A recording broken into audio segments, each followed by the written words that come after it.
And just thank you to you guys as well for allowing me an opportunity to share a little bit about this project. In some respects, and maybe all respects, it changes tack a little bit, looking at the NGO sector and what we are doing to contribute to this. And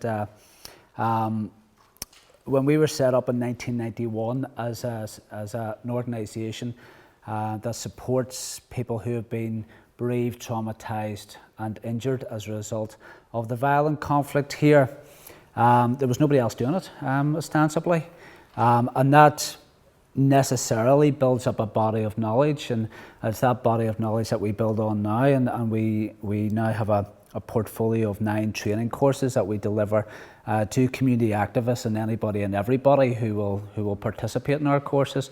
Primarily, but not entirely, adult learners. We do some work with youth groups as well, and with my youth work background, that's a lot of the work that I do as well. But as I said, mostly with adult learners. The majority of courses that we deliver are, of course, dealing with grief and trauma after acts of violence, as you can well imagine, and also the side issues, the byproducts of grief and trauma. So we look at trauma and addiction, for instance. We also look at the whole notion of vicarious trauma through our compassion fatigue course. And we've just launched as an organisation some research looking at the whole notion of transgenerational trauma. And I'll be frank and honest with you, our jury is still out in that. There is trauma that is passed from generation to generation. Quite why and how, we're still working on. But there's something about transgenerational or intergenerational trauma. My work, though, it is a little bit different in that we deal with this notion of a transition from conflict. How do we as a society, in fact, as a traumatised society, deal with that trauma? Looking at, again, Western models, Jim, our Western clinical medical model is to say, okay, somebody who's traumatised is sick and they need help. Through the nice guidelines are either trauma-focused cognitive behavioural therapy or EMDR, eye movement desensitization and reprocessing, I think EMDR stands for. So those are the 2 models that we do. If you're traumatized, you're sick and you need some help, okay? But how do we deal with this kind of societal model?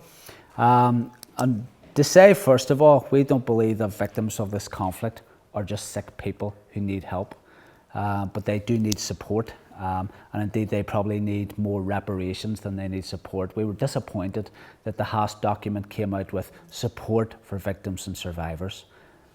Just give them a pat on the back or a pat on the head and maybe throw a few quid at them and it'll be fine, we'll just move on. We think there's a bigger issue there. So in terms of this, the title that Sean has given this, there's a lot that we can fit into. When we talk about the past, that is our work. That's what we do. We deal with the past. We contend with the past. We heal from the past as well.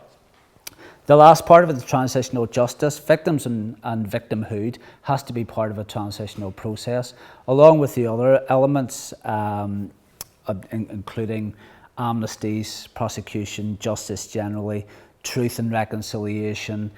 We have to be part of that equation as well. Victims and have to be part of that equation.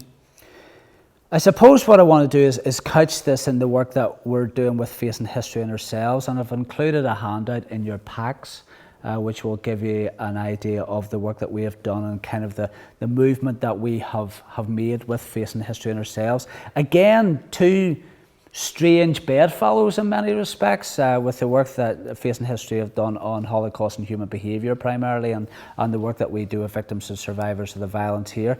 And yet there's a lot of coming together there. Again, transgenerational trauma, a lot of the stuff that we would take as theoretical comes from the work of Yael Danieli and the work of with Holocaust survivors. So there's a lot that we're doing that actually matches very neatly.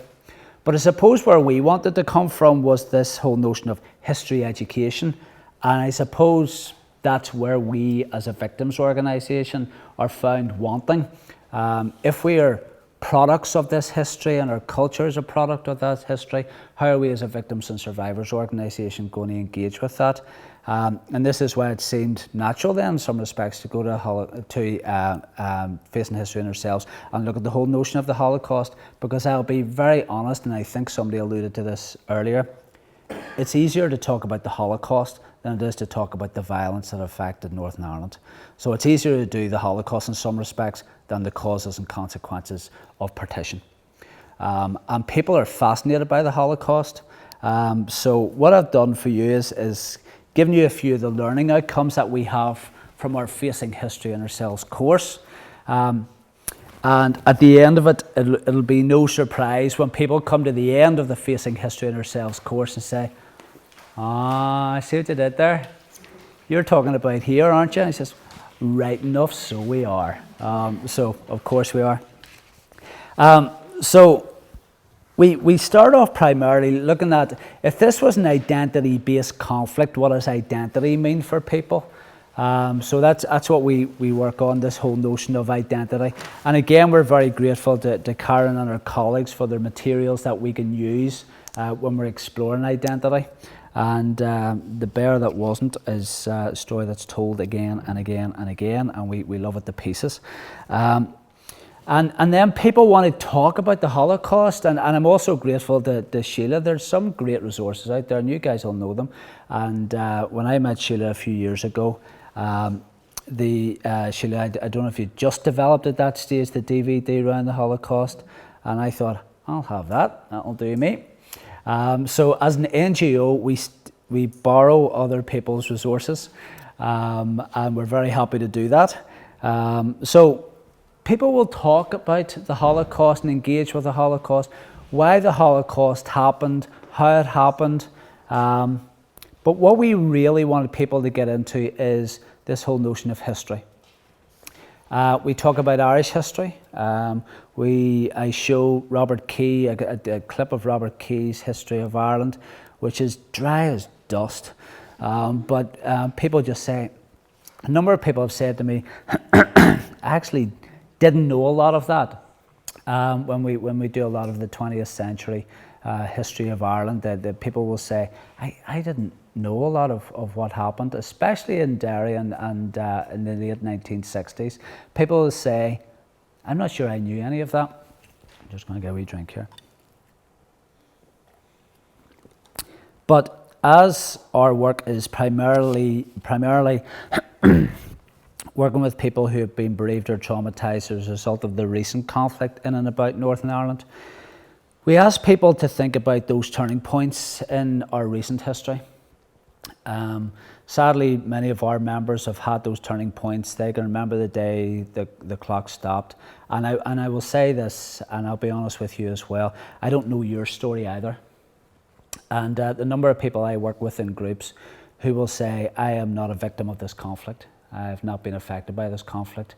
And then you relate something and somebody will click and say, actually, do you know what? And they'll start to relate a story. So this may be the case here as well. So just be aware of that, I suppose, is all I'm saying.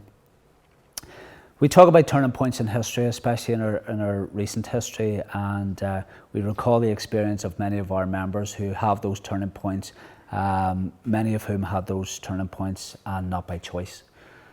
So we talk about the turning points in our own recent history and say, could it have been very much different? Why was WAVE set up? And honestly, why are we still here? Because the number of referrals, new referrals that we're receiving has actually increased. So there's more people coming to us now than ever before. So we're asking why people are still being affected by the violence here. But primarily why we wanted, is all the preamble, if you like, to this notion of bystanding and upstanding behaviour. Who did nothing and who did something? And this is a challenge that we have for anybody and everybody that comes into our organisation. Our members will tell anybody that wants to listen that we cannot go back to what they call those dark days. But how are we going to do that then? And it resonates a lot with what you were saying, Michael. How are we part of the solution? And I hear too much blaming and name calling, and I see too much finger pointing. And our members who are victims are saying, you gotta ask what you can do to contribute to this society to ensure that somebody like me is not created again. And that's the challenge as part of our look at history, if you like. How can we be upstanders in these societies? And this is interesting because every time I put upstander in a Word document, the squiggly line always comes underneath it. It doesn't exist, and it should exist. It has to exist. So that's primarily why we do what we do. The end of the course is about dealing with the past, and it is saying, how can we ensure that the Holocaust or genocide does not happen again? And then people can grapple with that in a very abstract way. So we will get into conversations about Syria, obviously. We'll talk about Bosnia, we will talk about Rwanda. But we say to them, how can we make sure it doesn't happen here again? How can we make sure that people don't lose their lives in a violent conflict? And that's usually where the rubber hits the road. I then usually recruit them into my other course, which is called Transition from Conflict, or onto one of Jim's courses, onto Epilogues, and say, if you want to be part of something here, then you need to know what happened here as well. And Epilogues we have got two partners, and we have only got two partners, and the guys at Gaslight and Facing History are those partners. We have to go through a lot of hoops and justify why they are our two partners, but we're very glad to do that because the work that you do, Jim, and the work that you do, Karen, is more than we could ever do. So we're very glad to have that partnership. But ultimately, we ask people as part of our courses, what are you going to do to make sure that we aren't dealing with victims and survivors in another 10 or 15 years' time? Hopefully, I've given you a little bit of an overview of what we do. We're getting better at the history education stuff, but we continue to learn, and we need to continue to learn, and that's why it's just good to be part of a discussion like this, Sean, so thank you very much for the invitation.